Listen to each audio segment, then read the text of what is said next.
Welcome back traders. चलिए देख लेते हैं आज बैंक निफ्टी में किस तरीके की मूवमेंट आई और मैंने कहाँ कहाँ पर ट्रेड किया था। आप देख ही रहोगे, आज मंथली एक्सपायरी थी, मंथली एक्सपायरी के साथ साथ ईयरली एक्सपायरी भी थी एक तरीके से। तो आज काफ़ी बड़ी मूवमेंट हमें दोनों इंडेक्स में देखने को मिली है, निफ्टी और बैंक निफ्टी में। अगर आप देखोगे तो ऑलमोस्ट 1000 पॉइंट की मूवमेंट है ये, अगर हम एकदम बॉटम से लेके टॉप तक देखें। और आज ओपनिंग कहाँ होती है, आज हमें थोड़ी सी गैप डाउन ओपनिंग देखने को मिलती है। गैप डाउन ओपन होने के बाद मार्केट नीचे आता है, नीचे आने के बाद एक रिट्रेसमेंट लेता है और रिट्रेसमेंट के बाद आप देखोगे जो हाई था वो क्रॉस नहीं कर पाता है, 0.5 के आसपास से ये नीचे की तरफ आने लगता है। तो जो मेरा पहला ट्रेड था पुट साइड में वो यहाँ पर एग्जीक्यूट हुआ था। इसके पीछे दो रीज़न थे। पहला तो जो मैं आपको प्राइस एक्शन बता रहा हूँ कि मार्केट में गैप डाउन ओपनिंग मिली थी, हैमर कैंडल के बाद मार्केट फिर ऊपर नहीं जा पा रहा था, 0.5 के आसपास रेजिस्टेंस ले रहा था। दूसरा रीज़न था यहाँ पर 20 EMA। अगर आप चार्ट में 20 EMA लिखा होगे तो आपको यहाँ पर दिख जाएगा कि किस तरीके से मार्केट 20 EMA पे रेजिस्टेंस लेता हुआ नज़र आ रहा था। अगर मैं 1 मिनट के टाइम फ्रेम में जाऊँ तो ये वाला सेटअप आपको क्लियर हो जाएगा। आप यहाँ पर देखिए किस तरीके से मार्केट में इस ट्रेंड लाइन का ब्रेकआउट आता है। ये जो ट्रेंड लाइन बनी थी, ऐसा ट्रेंड लाइन बनाओगे ये भी ब्रेकआउट आ रहा था। और अगर आप ये वाली ट्रेंड लाइन बनाते हो, ऐसी एक ट्रेंड लाइन बनाते हो, तो उसका तो रीटेस्ट भी मिल रहा था। तो यहाँ बहुत सारे लोगों ने बाइंग किया होगा। मैं मॉर्निंग में इमीडिएट ब्रेकआउट्स पर बाई नहीं करता हूँ, ना ही इमीडिएट ब्रेकआउट्स पर सेल करता हूँ। मेरे लिए कुछ फैक्टर्स होते हैं मॉर्निंग में जो मैं देखता हूँ, मतलब ट्रैपिंग के हिसाब से। मेरे लिए जो ट्रैपिंग है या फिर एसएल हंटिंग बोल लो, उसका कॉन्सेप्ट अलग है मेरे लिए। मैं एसएल हंटिंग जो नॉर्मल ऐसे फॉलो करते हैं कि जहाँ मार्केट ऊपर जा रहा है आप सेल करो, नीचे आ रहा है तो बाई करो, वैसा वाला मैं फॉलो नहीं करता। मेरे लिए कुछ अलग कॉन्सेप्ट्स हैं। तो उस हिसाब से यहाँ मुझे परफेक्ट एंट्री मिली, यहाँ पर मैंने एक एंट्री ली। तो यहाँ पर आपको ये मूवमेंट भले ही छोटी दिख रही होगी बट यहाँ पर अच्छा खासा प्रॉफिट हो गया। डे लो ब्रेक के बाद मैंने यहाँ पर अपनी क्वांटिटीज़ निकाल दी थी कुछ कुछ जब ये यहाँ पर जाके सस्टेन करने लगा, ये हाई ब्रेक हो, तो कुछ मैंने अपनी क्वांटिटी यहाँ पर निकाल दी। तो मॉर्निंग में मेरा एक ट्रेड यहाँ पर डन हो चुका था। अब 5 मिनट के चार्ट में आ जाते हैं। तो उसके बाद आप देखोगे, उसके बाद यहाँ पर क्या होता है, मार्केट में एक कंप्लीट साइडवेज जो मार्केट है हमें देखने को मिलता है। कल का भी मार्केट साइडवेज था, तो ऐसी पॉसिबिलिटी थी कि आज का ही मार्केट साइडवेज हो सकता है। लेकिन फिर यहाँ पर कुछ सिग्नल्स दिखने शुरू हुए जो कि बहुत ज़्यादा यहाँ पर हेल्पफुल थे, जो मैं बार बार आपको बताता हूँ। यहाँ पर आप देखोगे एक लो लगा L1, एक दूसरा लो लगता है L2, और फिर यहाँ पर आके कहीं तीसरा लो लगता है L3। तो यहाँ कहीं आप अगर देखोगे तो इस जगह पर मार्केट हायर लोज का फॉर्मेशन कर रहा था। तो गैप डाउन के बाद हमें अगर बाइंग करना है तो हमें स्ट्रेंथ ढूंढना पड़ेगा, ठीक है।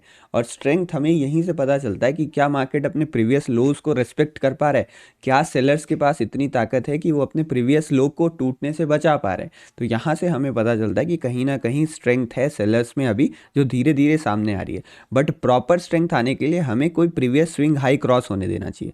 तो अगर आप देखोगे जो स्विंग्स होते हैं, ये कॉन्सेप्ट थोड़ा एडवांस है। जो स्विंग्स होते हैं वो दो तरह के होते हैं, एक को हम मेजर स्विंग कहते हैं आप कह लो, या एडवांस स्विंग्स कह लो, या आप मेजर स्विंग कह लो इनको। और जो दूसरे होते हैं वो माइनर स्विंग्स होते हैं, जिनकी इंपॉर्टेंस थोड़ी कम होती है। तो यहाँ पर जो मेजर सेलर का स्विंग था वो ये वाला लेवल था, यानी ये वाला लेवल क्रॉस होना ज़रूरी था। इसके ऊपर ही प्रॉपर एक हमें पॉजिटिव साइड का मूवमेंट दिख सकता था। आप बोलोगे सर एक लो तो यहाँ मतलब अगर हाईज देखें H1 H2 S3 तो एक हाई यहाँ भी लगा, तो ये हाई तो यहाँ पे क्रॉस हो गया था, बट ये माइनर स्विंग था। क्यों ये माइनर था? क्योंकि जब मार्केट यहाँ से गिरा तो अपने मार्केट ने प्रीवियस लो को नहीं तोड़ा, लेकिन जब मार्केट यहाँ से गिरा तो मार्केट ने अपने प्रीवियस लो को ब्रेक कर दिया था इस सिचुएशन में। तो ऐसे सिचुएशन में हम मेजर माइनर डिफ्रेंशिएट कर लेते हैं कि कैसे कौन मेजर स्विंग है कौन माइनर स्विंग है, और किसके ब्रेकआउट पे हमें अच्छी बाइंग या सेलिंग मिल सकती है। तो यहाँ पर मैं इस जगह पर एक मुझे प्रॉपर एंट्री दिख रही थी कि इस जगह पर यहाँ पर मार्केट कंसोलिडेट कर रहा था, और कहाँ कंसोलिडेट कर रहा था, जो प्रीवियस लोज है उनसे ऊपर कंसोलिडेट कर रहा था। तो यहाँ पर इस ट्रेंड लाइन के ब्रेकआउट पे एक अच्छा ट्रेड मिल सकता था, बट मैंने इस ट्रेड को जाने दिया।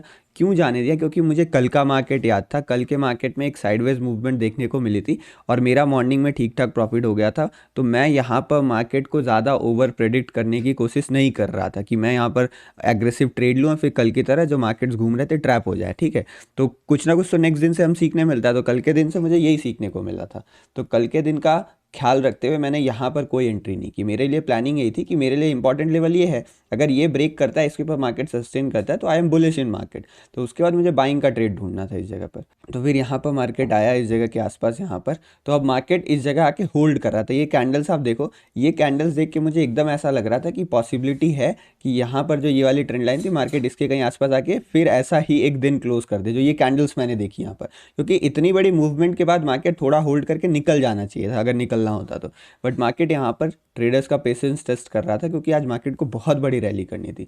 जितनी बड़ी रैली आती है आप इतना मान लो, उससे पहले मार्केट आपका उतना एक डिफिकल्ट टेस्ट लेने वाला है। खासकर आपको ये एग्जांपल मैं दिखाता हूँ। आपको शायद 43,000 का लेवल का, हाँ ये 43,000 का लेवल है, ठीक है। यहाँ पर ये 43,000 का लेवल है। मैं आपको भी दिखाऊंगा आगे चल के 43,000 यहाँ पर केवल मार्केट ऊपर जाता है और दो बड़ी बड़ी रेड कैंडल्स बनती हैं। अगर आप देखोगे इन दो रेड कैंडल्स में प्रीमियम ऑलमोस्ट 80% ड्रॉप हो गया था। मैं आज कॉल होल्ड करके रखा था मैंने, उसका भी मैं आपको स्क्रीनशॉट दिखाता हूँ अभी। तो जो प्रीमियम से 80% ड्रॉप हो गया था और जो मैक्सिमम प्रीमियम इंक्रीज़ हुआ है ना वो इसके बाद हुआ है। इसके बाद मैंने 43,000 की कॉल परचेस की हुई थी, तो यहाँ के मूवमेंट्स में ज़्यादा इंक्रीज़ ना होके इसके बाद वाले मूवमेंट्स में ज़्यादा इंक्रीज़ हुआ, बट उससे पहले भी मार्केट ने यहाँ पर कुछ ट्रेडर्स को निकाल दिया जो यहाँ पर वीक हैंड्स है। तो इसीलिए रैली के पहले ये यहाँ पर मार्केट टेस्ट कर रहा था। अब जब मार्केट यहाँ पर रुकने लगा रुकते फिर यहाँ पर मार्केट जब ज़्यादा होल्ड करना स्टार्ट कर दिया, तो मैंने क्या किया कि मेरा मॉर्निंग में प्रॉफिट हो चुका था, मैंने केवल एक ही ट्रेड लिया था। ठीक है, मैं ज़्यादा ट्रेड लेने के मूड में नहीं था आज। अगर मेरा कल प्रॉफिट हुआ होता तो मे बी आज मैं ज़्यादा ट्रेड लेता। तो इसलिए मतलब प्रीवियस डे से हमें रिलेट करना पड़ता है। क्यों रिलेट करना पड़ता है? क्योंकि हमें रिस्क अपना मैनेज करके चलना है। तो मैंने यहाँ ज़्यादा ट्रेड नहीं लिया। अब इस सिचुएशन में आके मैंने यहाँ पर एक 43,000 का कॉल ऑप्शन लिया। मुझे नहीं पता था मार्केट कहाँ जाएगा, बट यहाँ होल्ड कर रहा था तो हो सकता था यहाँ से चले जाए, इसलिए मैं कोई प्रॉपर ट्रेड नहीं लेना चाहता था। वैसे अभी आप टाइम देखोगे तो 12 साढ़े 12 ही बज रहे हैं। 12 साढ़े 12 बजे के आसपास जीरो हीरो का कोई मतलब नहीं बनता है। जीरो टू हीरो ट्रेड्स हम कब प्लान करते हैं? जनरली 1 से 1:30 बजे के बीच में प्लान करते हैं। और जो मुझे बहुत पहले से फॉलो कर रहे हैं या जानते हैं उन्हें मालूम है कि जीरो हीरो ट्रेड्स में जनरली नहीं करता। तो मेरे लिए कोई जीरो हीरो ट्रेड नहीं था, बट यहाँ पर मुझे कॉल साइड का व्यू था मेरा और मैं बड़ा रिस्क नहीं लेना चाहता था। तो मेन बात था कि मैं रिस्क बड़ा नहीं लेना चाहता था, इसलिए मैंने क्या किया, मैंने एक सस्ते 43,076 जो सी का कॉल था उसको 8 रुपये में उठाया। और मतलब मान लो जितना मेरा प्रॉफिट हुआ था उसका मैंने ऑलमोस्ट 30-40% रिस्क ले लिया था। जितना भी मॉर्निंग में प्रॉफिट हुआ था उसका 30-40% मैंने रिस्क लिया यहाँ पर। जितना भी 30-40% था वो सारा कैपिटल मैंने 43,000 कॉल ऑप्शन में डाल दिया। आपको एक बार टेलीग्राम दिखाता हूँ। देखो यहाँ पर ये वाला था, तो ऑलमोस्ट आप देखो टाइम देखो 12:43 के आसपास, अगर आपको यहाँ पर दिख रहा होगा 12:43 के आसपास 8 बजे। और ये आपको लग रहा होगा कि मैंने कैसे मतलब एग्जैक्ट 8 में कैसे बाई कर लिया। तो मैंने लिमिट डाल के छोड़ दिया था। मैंने लिमिट डाल के मतलब अगर आप उसका ऑप्शन का वो देखोगे ऑप्शन का चार्ट, तो वहाँ पे 8 रुपये का लो लगा था। तो मैंने 8 रुपये के लो का लिमिट डाल के छोड़ दिया कि अगर एग्जीक्यूट होता है तो कोई बात नहीं। मैं ज़्यादा सीरियस नहीं था इस ट्रेड को लेके। तो ऑलमोस्ट यहाँ कहीं के आसपास ये वाला ऑर्डर जाके एग्जीक्यूट होता है और उसके बाद मार्केट में फिर मूवमेंट आई। और जो मैंने 8 रुपये का परचेज़ किया था वो यहाँ से यहाँ मार्केट चला गया। तो वो भी ऑलमोस्ट 16-17 के आसपास ही घूम रहा था। ठीक है, तो अगर ये ट्रेड मैंने प्रॉपर लिया होता, मान लो यहाँ पर मैंने प्रॉपर, जैसे अभी मार्केट चल रहा था 42,600, तो यहाँ मान लो मैंने 42,500 का कॉल ऑप्शन बाई किया होता, तो हो सकता है मैं यहाँ कुछ प्रॉफिट बुक करता, फिर यहाँ अलग कुछ ट्रेड लेना होता तो लेता। मतलब मैं मल्टीपल ट्रेड्स करता, मैं उसको उतना होल्ड नहीं कर पाता। बट क्योंकि इसमें मेरा अटैचमेंट नहीं था उतना ज़्यादा, मैंने सोचा इसको आज जाने देता हूँ, जहाँ तक जाता है देखते हैं क्या किस तरीके की मूवमेंट आती है। तो फाइनली बाद में यहाँ पर एक इतना अनएक्सपेक्टेड मूव हमें देखने को मिला। ये मूव मेरा टारगेट नहीं था, मैं आपको पहले ही बता रहा हूँ, ऑनेस्टली बता रहा हूँ। अब ऐसा नहीं कि प्रॉफिट हो गया तो मैं आपको बोल दूँ नहीं मुझे मालूम था ये बड़ा मूवमेंट आने वाला है, मैं इसी के लिए लेके बैठा हुआ था। ऐसा कुछ भी नहीं था। मेरे ट्रेड लेने के पीछे की साइकोलॉजी ये थी कि मार्केट ऊपर जा सकता है, कॉल साइड में एक मूवमेंट मुझे मिल सकता है, लेकिन मैं ज़्यादा रिस्क नहीं लेना चाहता हूँ। तो एक काम करता हूँ, छोटा ऑप्शन बाई कर लेता हूँ। छोटे ऑप्शन में क्या होता है, अगर 8 रुपये का मैंने बाई किया तो इसका मैंने स्टॉप लॉस 0 नहीं रखा था, इसका स्टॉप लॉस मैंने 4 रुपये का रखा था। तो मेरा -4 रुपये का स्टॉप लॉस था, उसको मैंने मल्टीप्लाई किया क्वांटिटीज से जितनी भी आ सकती थी, और मैंने 30-40% जो अपना प्रॉफिट था उसका रिस्क यहाँ पर डाल दिया और इसको छोड़ दिया मैंने एक तरीके से। और बाद में फिर इसमें इतना बड़ा मूवमेंट देखने को मिला। ये था पहला ट्रुथ। और दूसरा ट्रुथ था, अगर आप सोच रहे हो यहाँ पर जो मैंने भेजा था यहाँ पर आपको, कि यहाँ पर मैंने 8 रुपये का परचेज़ किया और जो 245 पे सेल किया, तो रियलिटी ये है कि 100% क्वांटिटी नहीं, 8 से लेके 250 तक 100% क्वांटिटी लेके मैं नहीं बैठे रहा। मुझे कहीं भी अगर एक भी ऐसी रेड कैंडल बनी है ना, तो मान लो यहाँ पर ऑप्शन प्रीमियम चल रहा है 250 का, और अगर ऐसी रेड कैंडल बन जाए तो वो ऑप्शन प्रीमियम सीधे 70-80 रुपये में आ जाएगा। तो इतना बड़ा रिस्क नहीं लेते हैं।